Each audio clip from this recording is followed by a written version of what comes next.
కాళహస్తి సభలో తెలుగుదేశం జాతీయ అధ్యక్షులు నారా చంద్రబాబు నాయుడు గారు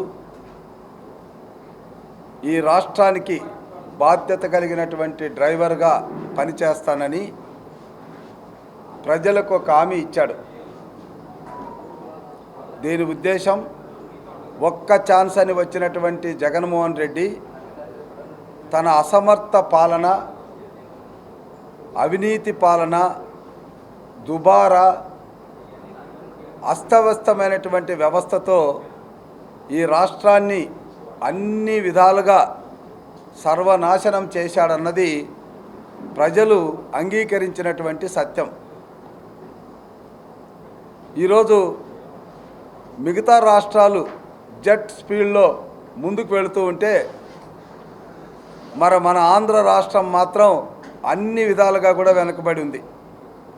ఈరోజు అత్యధిక అప్పున్నటువంటి రైతుగా ఆంధ్రప్రదేశ్ రైతే ఉన్నాడు. మరి అదేవిధంగా ఆత్మహత్యలు చేసుకునేటటువంటి రైతుల్లో కూడా ఆంధ్రప్రదేశ్ రైతుదే అగ్రస్థానం. అత్యధిక అప్పున్నటువంటి కుటుంబంగా కూడా ఆంధ్రప్రదేశ్ కుటుంబానికే చెందింది. నిరుద్యోగ రేటు తీసుకున్న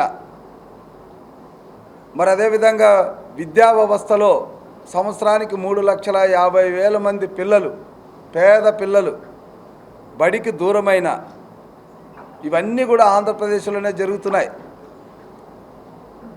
ధరలు పెరుగుదలలో పక్కన రాష్ట్రాల్లో డీజిల్ పెట్రోల్ ధరలతో పోల్చుకుంటే ఆంధ్రప్రదేశ్లో ఎక్కువ అన్నది అందరికీ విదితమే.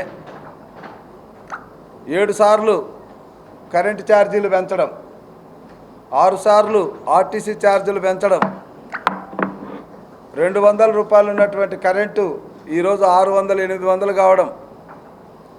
ఒకవైపు ధరలు పెరుగుదల, మరొక వైపు పన్నుల పోటు, మరొక వైపు పన్నులు లేకపోవడం, కుటుంబ వ్యవస్థ అంతా కూడా చిన్నాభిన్నమైంది.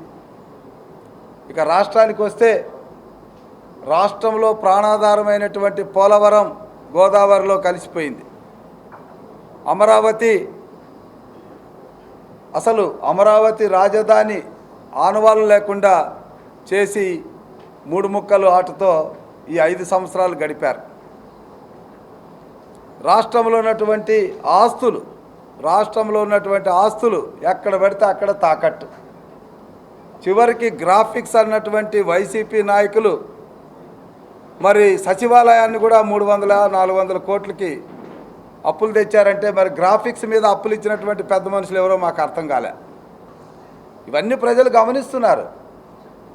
ఒకవైపేమో మన ఆస్తులు తెలంగాణలో ఉంటే 1,04,000 కోట్ల ఆస్తులు తెలంగాణలో ఉంటే స్వతంత్రం వచ్చినప్పటి నుంచి కంబైన్డ్ స్టేట్లో మన కష్టార్జితంతో కూడా అక్కడ ఆస్తులు నిర్మిస్తే ఆ ఆస్తుల్ని గాలికి వదిలేసాం. పోనీ మన రాష్ట్రంలో ఉన్నటువంటి ఆస్తులన్నా ఉన్నాయంటే అవి తాకట్టు పెట్టేశాం.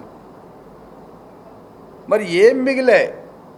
మరి ఇలాంటి అస్తవ్యస్తమైనటువంటి రాష్ట్రాన్ని గట్టెక్కించాలంటే అనుభవం ఉన్నటువంటి చంద్రబాబు నాయుడు గారు తాను ఒక బాధ్యతగా డ్రైవర్గా నేను ఈ రాష్ట్రాన్ని ముందుకు నడిపిస్తాను అనడంలో ఏమాత్రమూ తప్పులేదు. ఇది ప్రజలు అంటున్న మాట, మేమంటున్న మాట కాదు. ఆనాడు రాష్ట్రం విడిపోయిన తర్వాత విడిపోయిన రాష్ట్రాన్ని బాగు చేయాలంటే చంద్రబాబు నాయుడు గారుకే సాధ్యం అన్నటువంటి విషయం మీద ప్రజలు పట్టం కట్టారు. ఈరోజు 5 సంవత్సరాల్లో అస్తవ్యస్తమైనటువంటి ఆంధ్రప్రదేశ్ని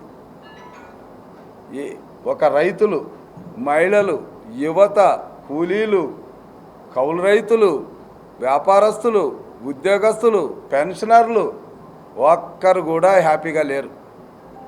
మరి వీళ్ళందరినీ అభివృద్ధి వైపు అడుగులు వేయించాలంటే ఖచ్చితంగా ఈ రాష్ట్రానికి పరిపాలనలో అనుభవం ఉండి ఒక విజనరీగా ఆస్తులు పెంచే విషయంలో ప్రపంచ ఖ్యాతిని గడించినటువంటి చంద్రబాబు నాయుడు గారు ఈ రాష్ట్రానికి అవసరమన్నది ప్రజల యొక్క అంగీకారం.